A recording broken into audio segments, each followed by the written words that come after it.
Hello friends, আসসালামু আলাইকুম। আমার চ্যানেলে নতুন আরও একটি রেসিপি দেখার আমন্ত্রণ জানিয়ে শুরু করছে আজকের রেসিপি। আজকে মজাদার এই পুডিং রেসিপি তৈরি করে দেখাবো। আশা করছি আপনাদের ভালো লাগবে। একদম পারফেক্ট একটা রেসিপি, যে কোনো দিনও পুডিং তৈরি করেনি সেও কিন্তু এই পুডিংটা অনায়াসেই তৈরি করতে পারবে। আর এখন গরমের সময় এই ঠান্ডা ঠান্ডা পুডিং খেতে কিন্তু খুবই ভালো লাগে। এখানে আমি 1 লিটার দুধ নিয়ে নিয়েছি, আর এখানে হাফ কাপ দিয়ে দিলাম গুঁড়ো দুধ। এখন এই 1 লিটার দুধের সাথে গুঁড়ো দুধটা ভালো করে মিশিয়ে নিচ্ছি। আর গুঁড়ো দুধটা মেশানোর সময় অবশ্যই হালকা গরম দুধের সাথে মেশাবেন, তাহলে খুব সহজেই এটা মিশে যায়, কোনো রকম গুটি গুটি ভাব থাকে না। দিয়ে দিচ্ছি 1/4 কাপ চিনি। মিষ্টিটা যদি আপনারা কেউ একটু বেশি খেতে চান তাহলে বেশি পরিমাণে দিয়ে দিতে পারেন। মিষ্টিটা আপনারা টেস্ট অনুযায়ী চেক করে দেখে নেবেন।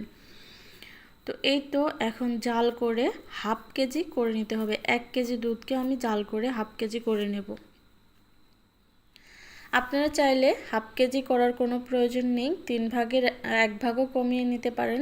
আবার চাইলে এভাবে হাফও করে নিতে পারেন, কারণ দুধটা যতটা ঘন হয় পুডিংটা খেতে তত বেশি ভালো লাগে। তো এভাবেই জাল করে নিতে হবে। আর অবশ্যই এভাবে মাঝে মাঝে নেড়ে চেড়ে দিতে হবে, না হলে যে গুঁড়ো দুধটা দিয়েছি সেটা কিন্তু নিচে লেগে গেলে পোড়া লেগে যাবে আর খেতে ভালো লাগবে না। তো এটা জাল হতে থাক, পরবর্তী প্রসেসে চলে যাচ্ছি। আরেকটি চুলায় দিয়ে দিয়েছি 1/4 কাপ চিনি। এখন এই চিনিটাকে কড়াইতে দিয়ে এভাবে নাড়াচাড়া করা যাবে না।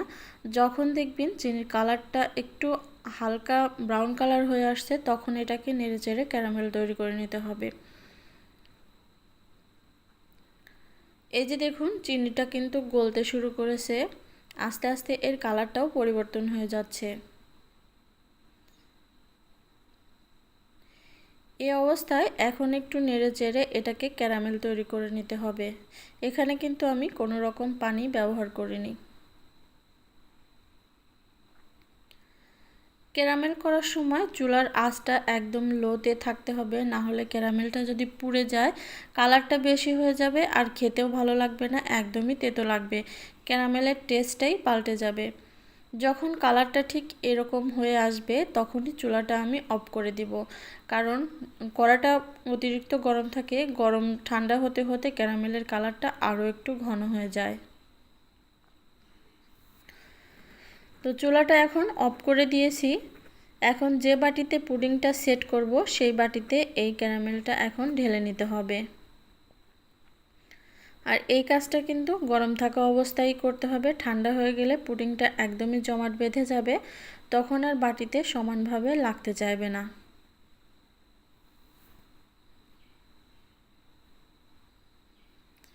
হাত দিয়ে একটু গড়িয়ে নিলেই সমস্ত বাটিতে পুডিংটা সেট হয়ে যাবে।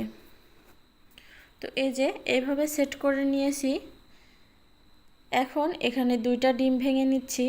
যেহেতু আমি 1 কেজি দুধকে জাল করে হাফ কেজি করে নিয়েছি, আর হাফ কেজি দুধের জন্য 2টা ডিমই যথেষ্ট। ডিমের পরিমাণটা বেশি হলে খেতে বেশ ভালো লাগে না। আপনারা চেষ্টা করবেন পুডিংয়ে দুধের পরিমাণটা বেশি দিতে, দুধটা যত ঘন হয় খেতেও বেশি ভালো লাগে। হাফ চা চামচ দিয়ে দিচ্ছি ভ্যানিলা এসেন্স। যাদের হাতের কাছে ভ্যানিলা এসেন্স থাকবে না তারা চাইলে এলাচের দানা গুঁড়ো করেও এখানে ব্যবহার করতে পারেন। দিয়ে দিচ্ছি সামান্য একটু লবণ। এখন ডিমটাকে একটু ভালো করে ফেটিয়ে নিচ্ছি। বেশিক্ষণ ফেটানোর কোনো প্রয়োজন নেই, জাস্ট 2 মিনিট এভাবে একটু ফেটিয়ে নিলেই হয়ে যাবে। অনেকেই দুধের সাথে চিনিটা দেয় না, চিনিটা এভাবে ডিমের সাথে দিয়ে দেয়, কিন্তু ডিমের সাথে চিনি গলাতে গেলে অনেকটা সময় লেগে যায়, যার জন্য আমি দুধের সাথেই কিন্তু চিনিটা জাল করে নিয়েছি। আর দেখতেই পারছেন দুধটা কতটা ঘন করে নিয়েছি। দুধটা জাল হওয়ার পরে ঠান্ডা করে নিয়েছি, তারপরে এখানে দিয়ে দিচ্ছি।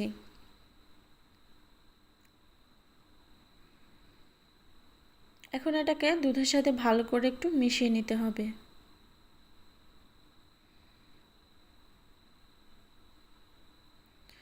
তো মেশানো হয়ে গেলে যে বাটিতে ক্যারামেল সেট করে রেখেছি সেই বাটিতে এখন এটাকে ঢেলে দেব।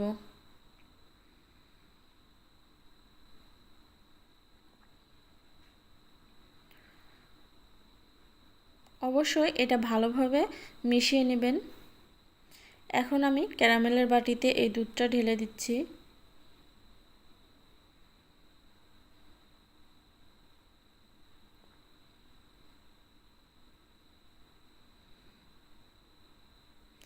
ক্যারামেলটা এ পর্যায়ে ঠান্ডা হয়ে কিন্তু জমাট বেঁধে গেছে। আর অবশ্যই এই কাজটা করবেন, একটু সেঁকে নেবেন, তাহলে আপনার ক্যারামেলটা একদম স্মুথলি মানে খেতে বেশ ভালো লাগবে, একটু দানা দানা বাঁধবে না।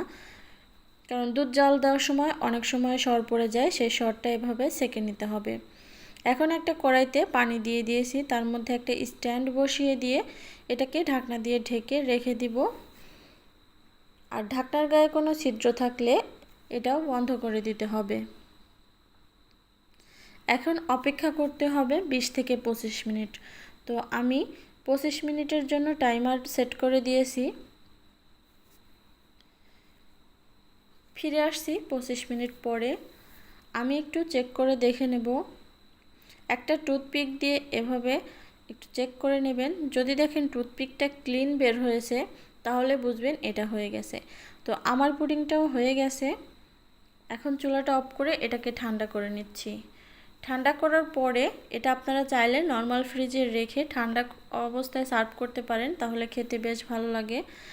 তো আমার হাতে যেহেতু সময় কম, আমি এটাকে নর্মাল ফ্রিজে রাখিনি, সাথে সাথে আপনাদেরকে কেটে দেখিয়ে দিচ্ছি। একটু ছুরির সাহায্যে চারপাশটা এভাবে ছাড়িয়ে নিচ্ছি।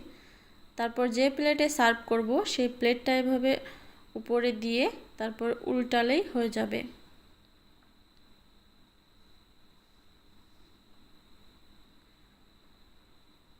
মাশাআল্লাহ, পুডিংটা কিন্তু দারুণ হয়েছে, দেখে নিশ্চয়ই বুঝতে পারছেন একটুও ভেঙে যায়নি। আমার রেসিপি ফলো করে যদি পুডিংটা তৈরি করেন, তাহলে আপনাদের রেসিপিটাও একদম পারফেক্ট হবে। যারা পুডিং খেতে ভালোবাসেন তারা এভাবে পুডিং তৈরি করতে পারেন। আমি আপনাদের সাথে একটু কেটে শেয়ার করছি।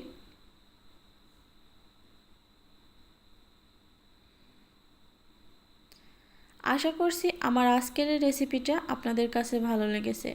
ভালো লাগলে প্লিজ চ্যানেলটা সাবস্ক্রাইব করে পাশে থাকা বেল বাটনটা অন করে দেবেন। আর এই রেসিপির লিঙ্কটা শেয়ার করে দেবেন ফ্রেন্ডস অ্যান্ড ফ্যামিলিদের সাথে।